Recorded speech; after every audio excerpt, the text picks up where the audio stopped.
There's the Stephen Wilson car with Cusick Motorsports and Dreyer and Reinbold, and that's Ryan Hunter-Reay going right in front of him. There's a black and green car, but all black on the side. I think maybe he's got green mirrors and Callum doesn't. Okay. I think that might be the hot ticket as we look in at your 2014 Indy 500 champion, Ryan Hunter-Reay. So Joseph Newgarden trying to mix it up back there. Now is when it gets tough as well, because cars that didn't go out right at the beginning of this run might come and join the group 10 laps in with 10-lap newer tires. We talked about this earlier too. They go flying by you.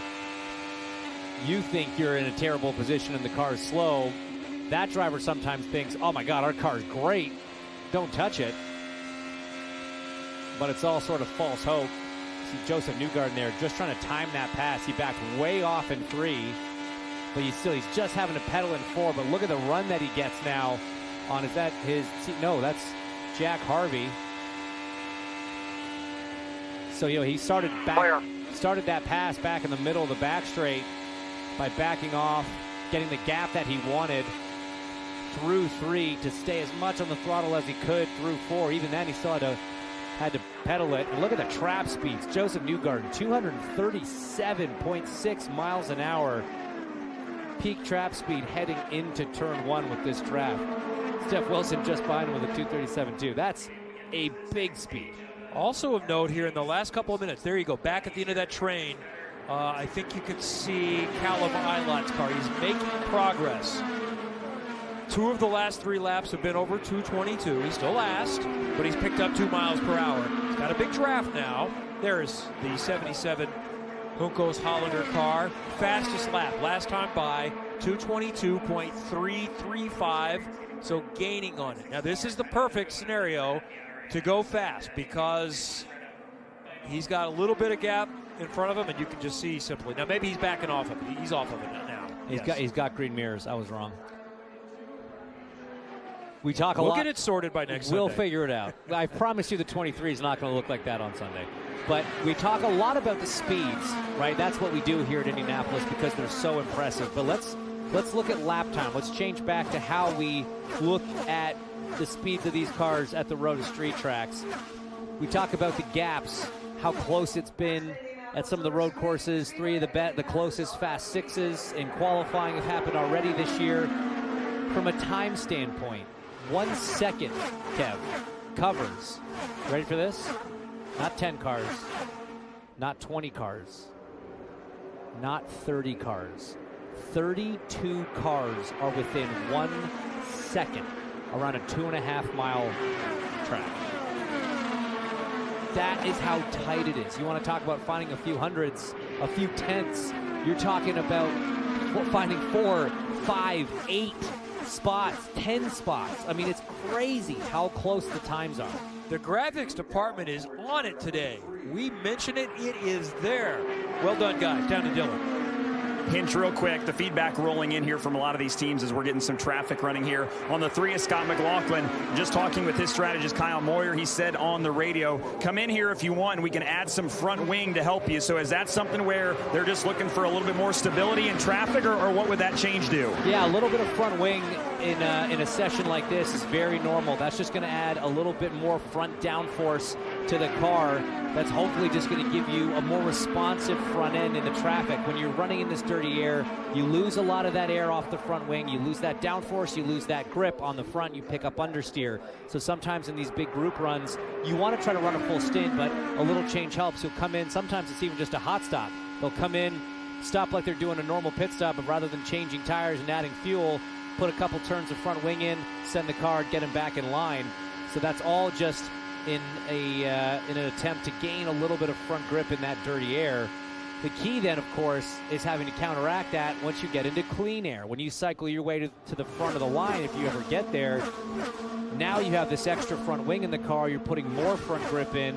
The clean air could sometimes make it too sharp in the front, and you've got to start working the other tools in the car, your roll bars, your weight jacker, to numb that turning, numb that front end a little bit until you get back into the dirty air. So that's what these drivers are constantly battling, constantly thinking about, constantly adjusting in the race car as these runs go on.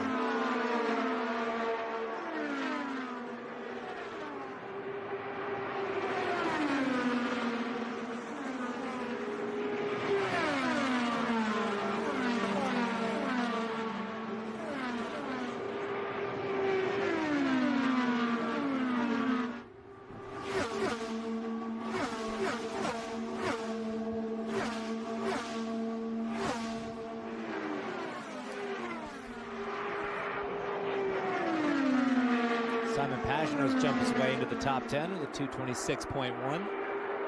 It's a good jump from him. He's in the pit lane at the moment.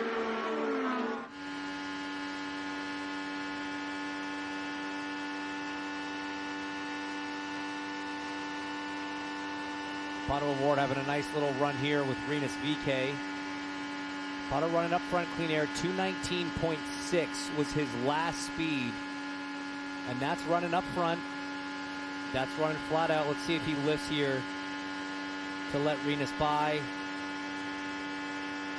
Nope, keeping it in it. Rinus not quite close enough to make a pass. So take another look at his times, but a 219.6. That's a pretty stout lap out front, Kev, for full race trim, race downforce, full fuel. His time by 219.6, so that's on his pace out of the 5. That's certainly better than what we saw out of them in quali trim, but pretty decent in race pace. I gather they felt pretty good coming in to the start of the week from what they had in the test, and certainly from what they had last year, as Award will signal he's going to pit next time by. No, I think he just aggressively wanted VeeKay to go by. Yeah. Wasn't subtle about it. Now we'll go spend a lap or two in dirty air. Only fair. I think he towed VeeKay around for 3 or 4 laps there.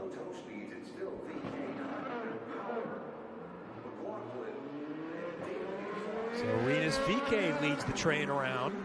See what he can do. He's been fastest without aerodynamic help today. Let's see where he stacks up here later in the day. This might give us a sense of what speed is available. Are we yet to see any condition benefits? Happy hour is not the happy hour it was when Indianapolis was on Central Time. So we are an hour earlier with daylight than we were back in the 80s and 90s, if that makes sense to you. Yeah. I mean, here's the thing. The race is over this time of night. So yeah, but we like to see big fun speeds. I know we do, but it was always funny to me, you know, that these big group runs, when everybody would go out and do the closest thing to a race simulation, was always in track conditions that were really not representative of what we saw in the race. They should be doing these at noon. They should be doing these at 1 o'clock, let's call it, because you want to get, go out, get a few baseline runs and make sure the car's fine, and the whole field should all agree, hey, 1 o'clock, fuel up, new tires, and let's go do one of these runs when the track's hot and we're the time of day we're going to be seeing on Memorial Day for the race. This guy here, Rinus VeeKay, you want to talk about the qualifying averages. I got to think of the current field, he has the best. 3 races so far at the Indy 500 for the young driver. 4th in 2020, 3rd in 2021, 3rd in 2022 for his starts. Very impressive. We've talked a lot already today about the pace of these Ed Carpenter racing cars in qualifying. That highlights it right there. And of course, the 21, the top of the no-toe right now, by almost a mile an hour over his teammate and boss, Ed Carpenter. Change at the top. Someone has broken up the Ganassi quartet. Colton Herta to 4th at over 228 miles per hour in the Gainbridge Honda. He'll be pretty pleased with that. Brings 2 Andretti cars into the top 10. Marco, the other one, down there in 7th. So for the moment, Ganassi has to settle for 1, 2, 3, 5. They're going to be distraught. I don't know how they're going to sleep at night, Kev. This is embarrassing for them, this performance. No, it's great. Like I said, I was not surprised somebody got up in there in that top 4, but no, 229.4 is going to be tough to time out right. And again, you're only going to do that on a new set of tires, so there's probably 1 set left to come from a lot of these drivers. You sort of start at the top of this hour with a new set and a full tank of fuel. That's about a 30-lap run. You usually don't make it quite that far. So you take, 20 minutes to do this first run. We're kind of just coming to that end of that window now. You'll come in, look at a change, fill the car up. It takes a few minutes to fill it up. You can't use the racing fuel hose in practice. You use a much slower fill rig. So to get a full 18.5 gallons in the car, it takes a bit. So you fill up, throw on 1 more set of tires, and go do 1 more run to close this thing out. But Maybe as the track cools down a bit, another set of tires, we could see someone at the back of the line get a big one, but that's going to be tough to beat.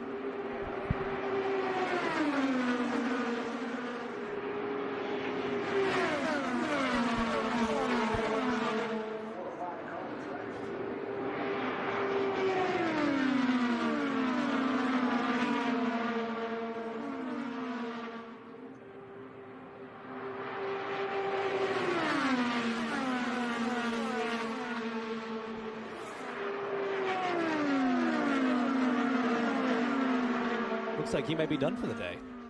Thought I saw him pulling his earpieces out of his suit. That's what I was wondering.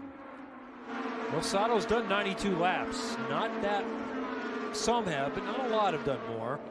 Most looks like it is 112 by Rossi's Scott. Rossi's at 130. Alexander Rossi Yeah, at 130. 130, yeah. 122 for Ritas Vitae. There we go. The fewest that RC Enos number is only since the noon session. He did another 50-ish in the rookie orientation program this morning.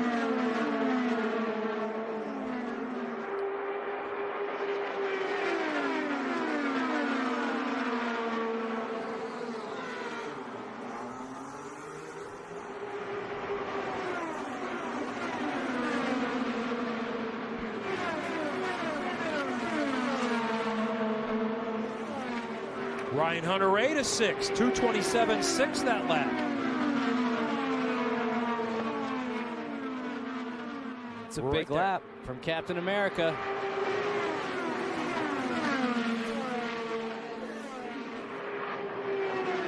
It's not that big a group in front of him either. That's it's a decent amount of speed. Only a handful of cars up there. You got to have the right group in front of you. Yeah. So I think he might have been behind Marcus Ericsson not long ago. And now he's behind Scott McLaughlin. So to put it into perspective, closing up to this group of three that he's right now in the gearbox of a 227. And then he catches the group, 227.6, and he catches the group. Oh, wow, that was a threading of the needle. My goodness. Clear. A little more than you need to be doing in practice, but what I was going to say before he made me choke a bit there was 220, down to a 220.8 once he caught up to the back. So it just shows you how much pace you get in that draft closing up to a group compared to the pace once you actually get there. Man, that was close. Maybe our angle wasn't good and it wasn't as close as it looked. Cutting down in front of Connor Daly there, who was pitting, but whew, or maybe that was Ed Carpenter, sorry. Either way, I didn't like it, okay? I'm just going to be honest with you. I didn't like it. All seems fine for Ryan Hunter-Reay. He knows what he's doing. Yeah. He doesn't care what I think. Nor should he. Okay, so now he's had a lap out front. Let's see what kind of pace he's got. No, he's slowing up to let McLaughlin go. He's not even being a nice friend and running up front. Let's go back to pit lane and Dylan. Well, we found Catherine Legge again, and she is done for the day here with about 30 minutes left. But what'd you learn today, and are you happy with what you learned? Yeah, I think reasonably. We went out and scared ourselves a little bit to start with. We were pretty loose, and the team have done a phenomenal job like dialing it back in, so I've got more and more comfortable, and we made some strides forward.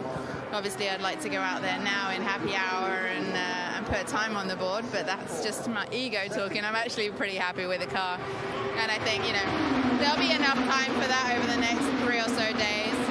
Hopefully I can get the timing of all the traffic running down, because that's going to be tricky. You know, I'm tending to lift too much and slow down too much, so I just have to get confident running traffic, and should be good to go. Thanks, Catherine. Yeah, a lot to learn for sure, especially when you haven't done it for a while, and traffic is a big part of that, obviously, as that's going to come into play on race day in just a week and a half or so. I'll be interesting hearing from teammates Graham Rahal and Christian Lundgaard if all is well at 32nd or 33rd, or if there are some concerns one day in. And I say I want to hear from them because the speed chart doesn't tell you everything. Let's go back to what Hinch was talking about. I'll admit I had looked away, so I want to see it now. Ryan Hunter-Reay in the black and green car with 2 cars in front of him. Okay, no, I'm with you. I was right. That was not. Yeah, that's a little sketchy. See, I thought maybe Ed was further down than we thought, but he wasn't. That was an incredibly tight call there. Ed Carpenter probably not expecting that from Ryan Hunter-Reay right there. But hey, that was the move that won him the 500 back in 14. So maybe he was just practicing it again. The pass on the grass. On the yellow submarine number 3, Penske. Oh, yeah, that's it. He sees that one. He's thinking, I'm going to the grass. That is the same livery that Helio Castroneves had in 2014. And I was calling the race in turn 4 on radio, and those 2 yellow cars coming at me, that was my nightmare. And that's why I paused on the final lap. Which one is in front? Who is leading? I know they're a slightly different shade, but coming right at you, it's tough to tell. In the setting Indiana sun, yeah, that would be challenging. Both red numbers, too. They're really not doing you any favors. Great point. Great point. Now, how do you know that, Dylan? I thought you were colorblind. Wow, I am actually, but I was trying to keep that private. Oh, I'm sorry about that. I thought you kidding. said that before. It's no secret. That's a running joke about your first racing suit. It is. Yes, it came out purple or something like that. Yes, it was purple instead of blue, and I had no idea. Looked fine to me. I was going to say, I'm sure you look great in it either way, bud. And there you go, guys. Purple's a good color. It is. It's going well for Connor Daly right now. You see him 5th there on the no-toe times. That's Ed Carpenter Racing, 1st, 2nd, and 5th. Super impressive. 2 Penske sandwiched in the middle and on the end of that. So all Penske and all Carpenter in the top 6, 3 each. All Chevys. Kyle Kirkwood, the first Honda. Then a few Ganassi cars in Dixon, Palou, and then Herta rounding out the top 10. But a pretty big spread there. So it just shows you not everyone's out there doing honest runs. But still, very good early pace from that Ed Carpenter Racing squad. And as I've said, when we have someone going home, I always spend as much time looking at the other end. And I know a lot of other people do too. And there has been a change. Callum Ilott is no longer the slowest. He continues to inch his way forward. A 2:23.4 lap. And now Christian Lundgaard is the 34th fastest. Graham Rahal also found some more speed. Rahal had been, I think, 32nd, and he's just jumped up to 11th. Oh, he was just at like 26, so he's done back-to-back better laps from 26th now to 11th, so that's encouraging. Now Rahal, Letterman, Lanigan, 9th and 11th. Yeah, surprising from Lundgaard. Not sure what the issues are there. He's got 96 laps done on the day. So he's definitely trying stuff. He's out there. His fastest lap came on lap 84, so that would probably be in one of these late runs here. But just not quite the pace.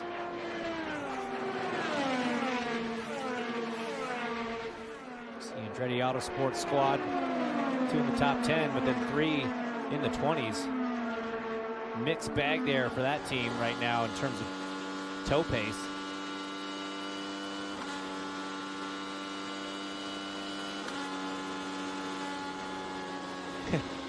Colin Herta lifted way early as he sees the cars go 3 wide in front of him. Smart move. I think that might be his teammate Kyle Kirkwood directly in front of him, who was slowing down to fall back a little bit. Got split by Romain Grosjean. Outside. One outside. Clear, clear.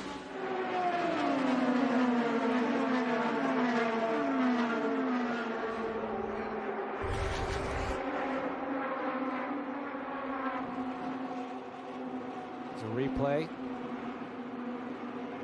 Yeah, he saw that 3 wide action and said, don't need any of that right now. As did Elio in the middle there. Yeah, I'll go ahead and back out of that. I think he created that by backing out. Okay, yeah. I think Connor Daly just turned his best lap at 2:26.5. He's been around that 12th mark last I looked, but I see his last lap was his best lap at 2:26.5. He's on the track right now, last lap. 2:21 now.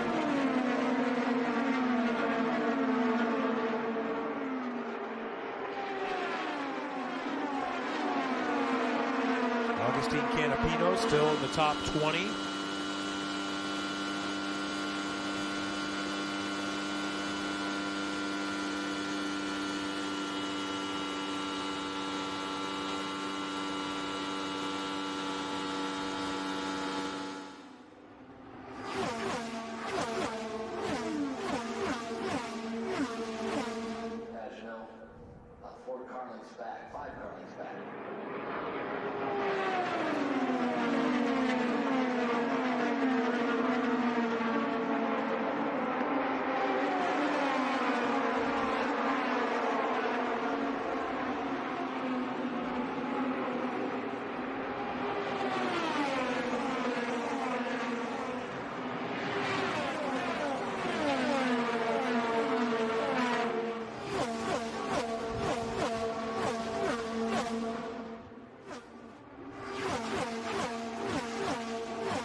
Santino Ferrucci in the famous number 14 of AJ Foyt Racing, third quick.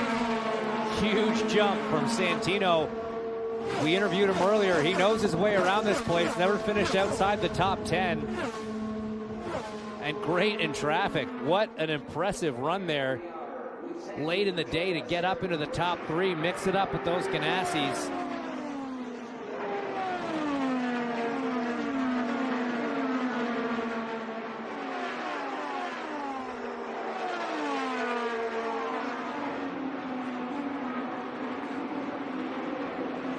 The entire season matters, but you know the Indianapolis 500. If you're going to focus on one event, that's the one that AJ Foyt Racing is going to spend a lot of time on.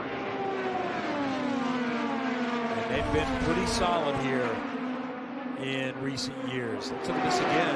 I took a look at that with Herta and Grosjean. Yeah, it's a scary situation. That's just one of those deals. Herta pulled down to the left to fall back a little bit, and it just, you can just sometimes time it wrong, not get the closing rate right with a car behind you. He couldn't slow down anymore, or else then he'd just be parked in the middle of the corner. Grosjean thought he'd have enough time to clear him and ends up sort of hung up high, which you don't really want to be. Just so much less grip as soon as you go a little bit high. You can see great in this shot how there's the dark line where the cars are running and how kind of brown and gray it looks offline. There's just no grip up there. So Grosjean did a good job to hang on to that.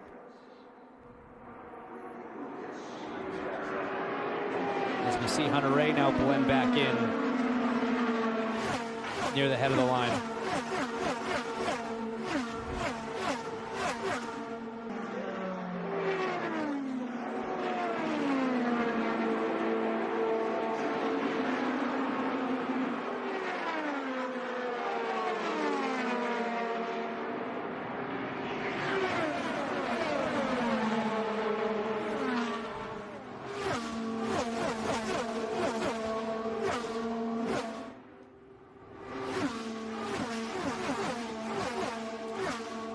Check in on the rookies and how they're doing today at finding speed. Not only is AJ Foyt Racing third overall with Santino Ferrucci, their rookie Benjamin Peterson, 19th best of the rookies. Augustine Canapino, 20th. Stingray Rob. Bill Coyne Racing with Rick Ware Racing, 25th. And R.C. Enerson with Able Motorsports, 32nd quick today. I would think all four of those feel pretty good about their situation. And remember, Enerson and his group already been behind because they did not do the long one-day test in April. This is their first day on track. It's the first day this car has been on track since 2021. A solid day for them getting through their program. And quicker than a couple of full-time teams so far.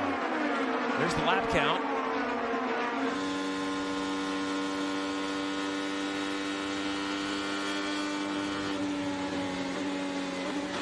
Yeah, it's late. I mean, he wants to make the pass, but it's just a little bit too late.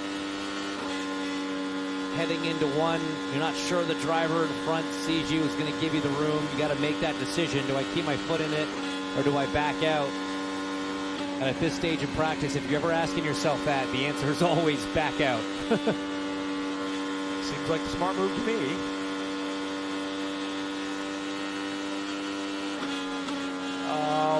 While I was looking away, one thing I've noticed, I saw Castro Neves near the bottom a few minutes ago.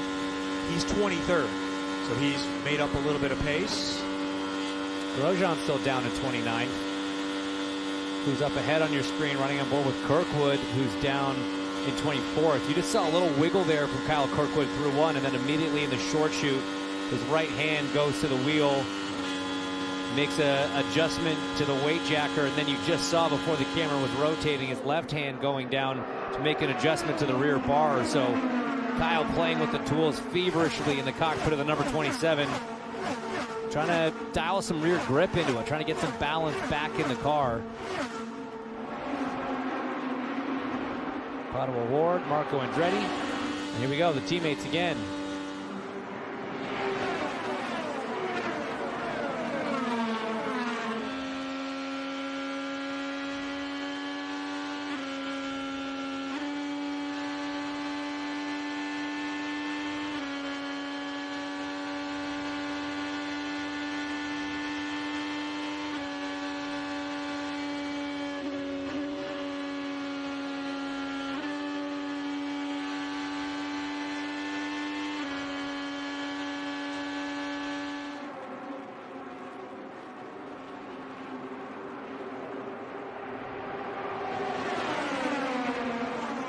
Good move there from Pato O'Ward, running fourth in line behind Alex Palou there. Able to execute that pass. That looks like a good honest pass. He's been looking pretty sporty in traffic as well.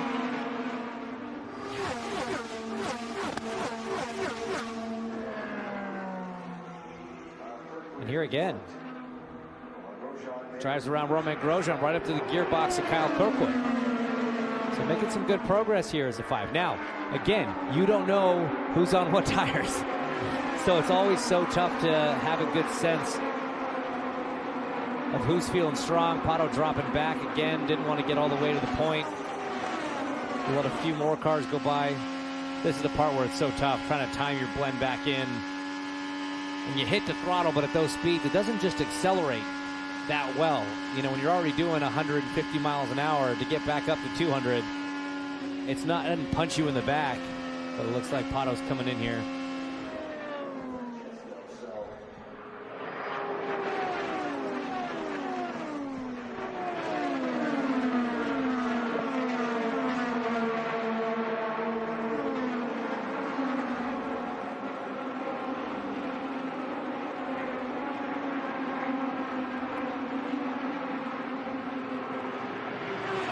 Just kind of curious how many have gone faster than on day one last year, where the top speed was 2:27.1 by Scott Dixon. So the top 8 are all faster than the fastest day last year, which was on the way to the fastest pole speed ever of over 234 miles per hour average by Scott Dixon.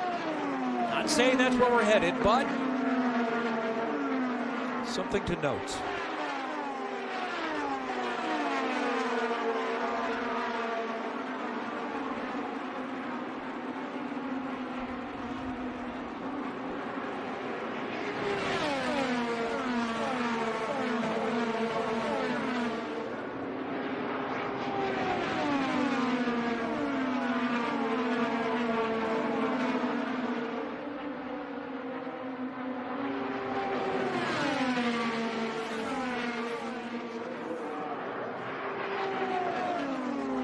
Pagenaud has jumped up. Wasn't he in the 20s just not long ago? We saw him jump up. We did, okay. Yeah. Okay.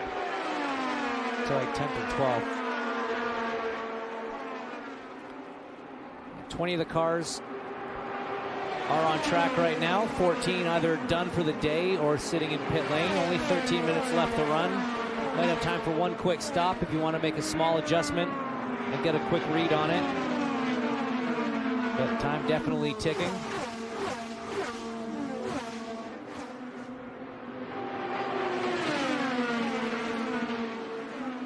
$15 drivers or so already clocked over 100 laps. A few more going to clock over here in the next few laps. So a bunch of running done. Rossi still leading the charge at 140 laps completed. Marathon day for the number 7. Gotta love that shot. You really get the speed in turn 1 with the grandstands in the background. You really get a great sense of it. You sit here and you watch it all day, you can almost get used to it, and then every once in a while you catch a camera angle that just makes you remember just how cool it is to see Indy cars go around the Indianapolis Motor Speedway. Well, we have a different perspective, which is fantastic, sitting in the booth on the 9th floor of the Pagoda or on pit lane, and you in a race car. But every once in a while, we need to do this, and Lee Diffie and I always spend at least one day when the full group gets here. We go down to different places, and turn 1 on the outside, the speed is fantastic. Inside of turn 1, we just go around, and we need to keep doing that, and always encourage fans to experience different spots to view these incredibly nimble, diverse, and spectacular machines. I was here for a test day one time, not driving, just observing, and Doug Bowles, president of IMS, kindly took me out to a photo hole that's right at the exit of turn 4. It's right where the cars track out, kind of where the wing and wheel is on the wall there, and Ryan Hunter-Reay was doing a test. And I tell you, man, every single time he came around the corner, I thought he was looking at me and aiming for me.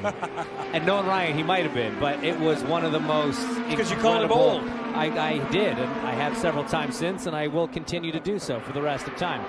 But it was just one of the most incredible, exhilarating experiences, just watching this object come to you and by you at such a speed, and thinking to I remember saying to myself, there's a human being in that. It just didn't make sense. It defies physics what these drivers are doing. It's so much fun to watch. Scott McLaughlin is hauling right now. I think maybe that 228 is recent. His last lap, 227.998. Hey, you see him right at the top of your screen there. He's got a nice gaggle of cars in front of him. Faster again. 228.258. He's going to hit the traffic now, so that's going to be it.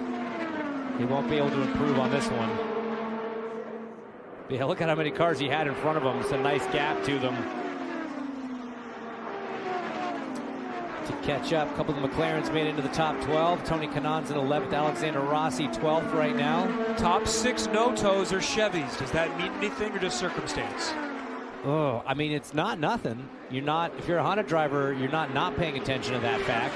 But at the same time, we know everyone's running practice power right now. It's not the full bore engines that we're going to see even in the race, never mind qualifying this weekend and turned up for Fast Friday. But yeah, that's setting a little bit of a statement that in race trim, Chevy cars definitely have good pace. Overall, we've got Honda, Chevy, Honda, Chevy, Chevy, Honda. Pretty even. Pretty even. Yep. But we said that already. We said that in this time of the week, and certainly in this engine boost configuration, it seems to be very even between the two manufacturers. The big question mark is going to be Fast Friday when we get that extra boost. Does someone seem to have an advantage?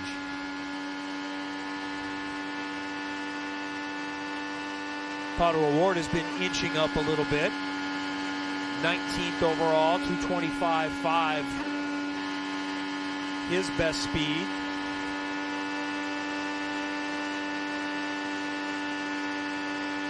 And just keeping with your theme of checking the bottom as much as the top. It's changed a bit back there as well. Bottom 4 cars right now. Rinus VK 31st, Christian Lundgaard 32nd, RC Enerson 33rd, and Callum Ilott is back down in 34th and final position.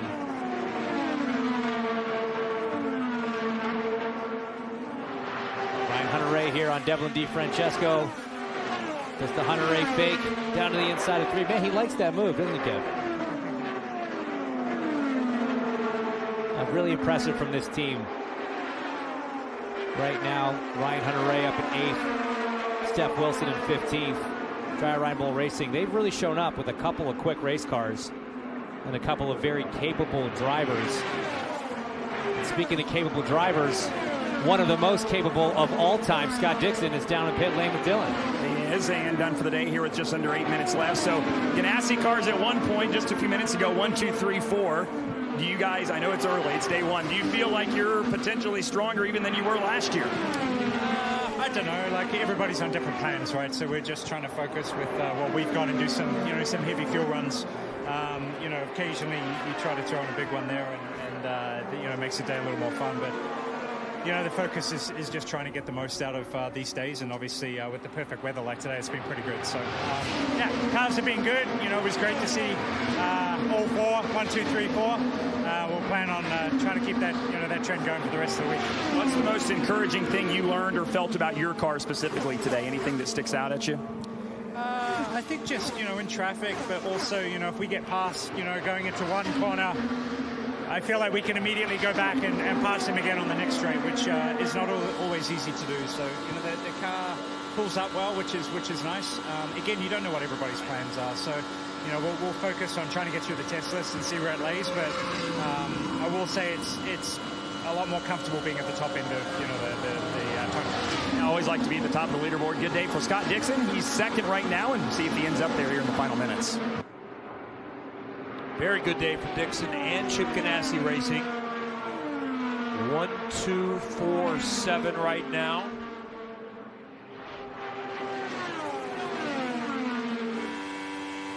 Had 3 race contenders last year, 4 strong cars. The 4th, Jimmy Johnson, was a rookie, but showed pace throughout the month. The race didn't go quite as well, but he ran top 10 speeds much of the month. I'm honestly sad that Jimmy's not back. I really thought in year 2, I thought he could have been a legitimate contender with that year's experience, but it just didn't work out. He likes to be challenged, and he's now brought on some new challenges in his life. Oh yeah, he's definitely still busy. Jimmy Johnson not really slowing down with his involvement in his own NASCAR team now, Legacy Motor Club. Driving again a few times a year, including, he's doing the Coca-Cola 600, I think.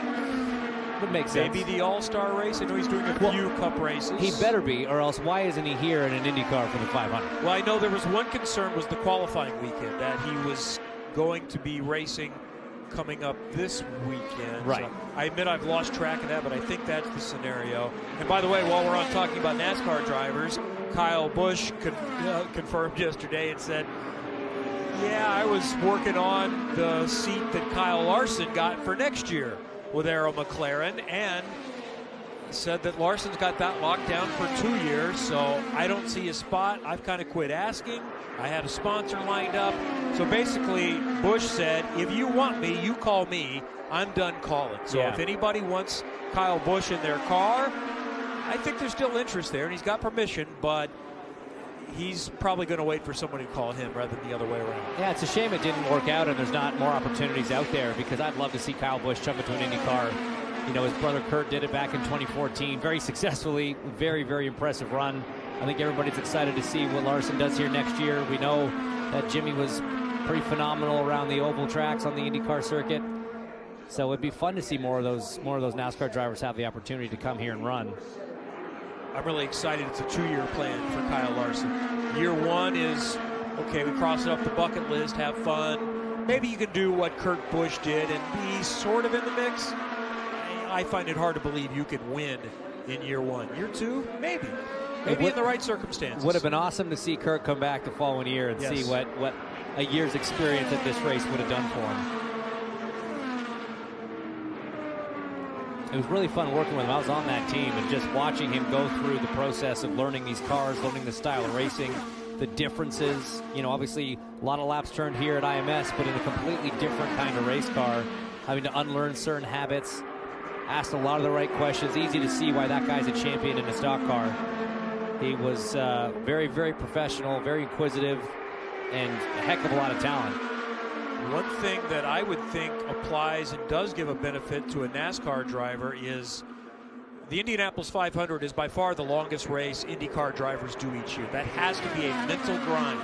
NASCAR drivers do that every week. It's a warm-up for them. Their races are 3+ hours every week. So do you think that helps, that mentally they can stay focused that long? There's no doubt about it. Just the opportunity to run races that distance and that length all year long. I remember having this conversation with Juan Pablo Montoya when he came back to IndyCar in 2015, and he said, you know, you got to remember, you guys do, at the time, I think we were doing 3 500-mile races a year. We did Pocono, we did Fontana, we did obviously here at the Speedway.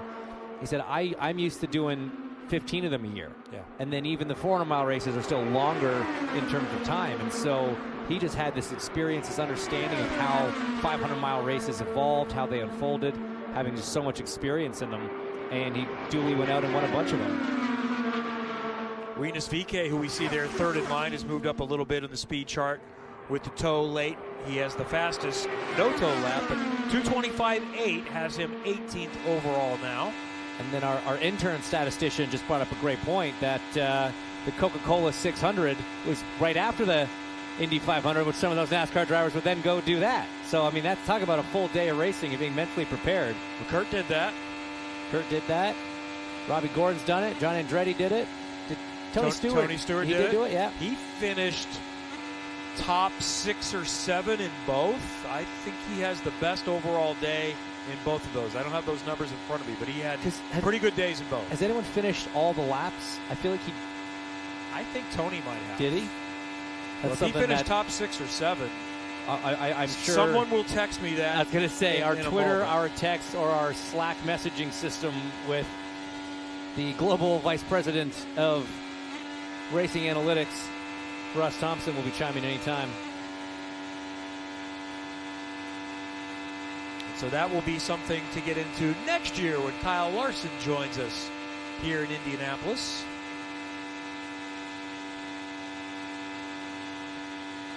Inside the final minute of 8 hours of activity today, starting with install laps at 10 a.m. Rookie orientation for R.C. Enerson went with no dramas. Noon to 6, the entire field of 34 has been on track. Paced the entire day since the opening 5 minutes by a Ganassi car. Scott Dixon put the early number up. Takuma Sato midday. Santino Ferrucci with a late big number for A.J. Foyt Racing in the Homes for Troops car with ABC Supply, donating money to help rebuild homes for servicemen. A fantastic program that we'll talk more about tomorrow. A third Ganassi car in the top 4. Top Penske is 5th with Scott McLaughlin. Colton Herta, the best Andretti car. Another Ganassi car, last year's winner. Marcus Ericsson 7th. Good day for Dreyer and Reinbold. Ryan Hunter-Ray 8th. Stephen Wilson 15th. Newgarden 9th. And Marco Andretti 10th. Best Rahal Letterman Lanigan car.